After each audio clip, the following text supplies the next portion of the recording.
you, Mr. Acting Speaker. I also join the Minister for Petroleum and commend the Minister for Commerce and Industry for bringing these two very important and pertinent pieces of legislation to make them contemporary and relevant for commercial practice today.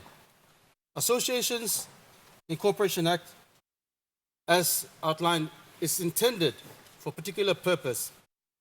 There's 2 points I'd like to raise and perhaps take on board, Minister could take on board with his team, and I thank the Prime Minister for, in his initial debate, outlining that there will be further reviews in this Parliament in the context of commerce and trade, or in the context of commerce and industry in this portfolio.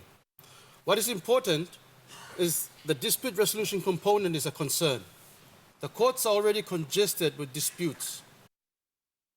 It is welcoming to see that there are regulatory reserve lists published and also proposal to embed it in a body of legislation. And it's also welcoming to see that the Associations Incorporations Act has been reviewed to make it more relevant and more practicable. But the implementation and enforcement is what I'm concerned about. Who is going to look over this policy shift, this legislative reform? How are we going to implement this?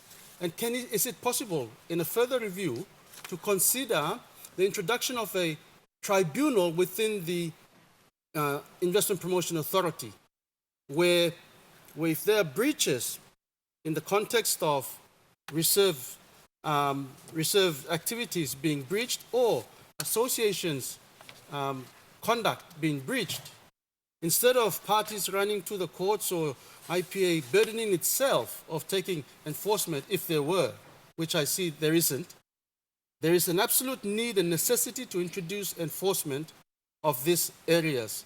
And perhaps in the future that is something that the good minister could take on board and also consider with some grave concern. Thank you very much. I also commend this bill and this amendment to the House. Thank you.